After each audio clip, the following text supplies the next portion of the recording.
Too many Christians have been sucked into conspiracy theories and follow ungodly leaders. How should Christians deal with conspiracies? John 7, verse 1 sets the stage for dealing with them. It says, "After this, Jesus went around in Galilee, purposely staying away from Judea because the Jews there were waiting to take his life. After many of his disciples left him, Jesus was very cautious about his exposure to the Jewish leaders who wanted to kill him. This wasn't just a conspiracy theory and the irrational fears that come from that. They wanted to kill him because he had called God his Father, which was a clear claim to his own deity, as recorded in John 5, verse 18. When we come to conspiracies, we need to be cautious. Not everything is a conspiracy.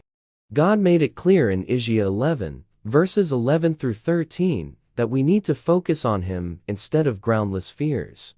He said, "For the Lord spoke thus to me, with his strong hand upon me, and warned me not to walk in the way of this people, saying, Do not call conspiracy all that this people calls conspiracy, and do not fear what they fear, nor be in dread.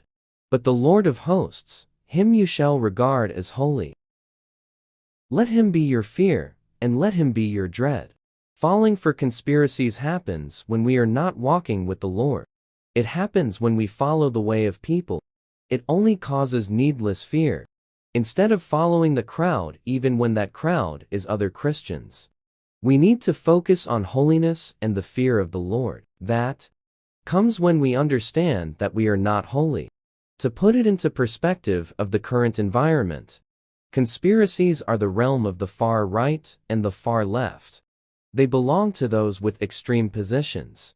They ignore facts and claim that their facts are true, even in the presence of evidence that proves the opposite.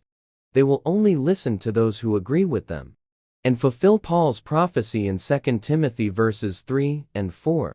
For the time will come when men will not put up with sound doctrine.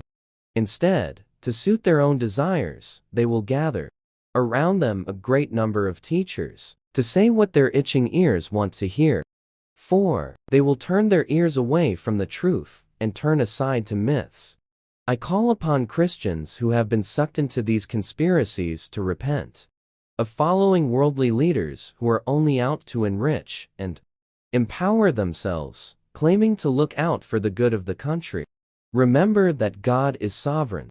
He raises up our leaders and brings them down. According to Daniel 2, verse 21, look for godly men instead of those who claim to look out for Christian ideals, but don't live them out themselves.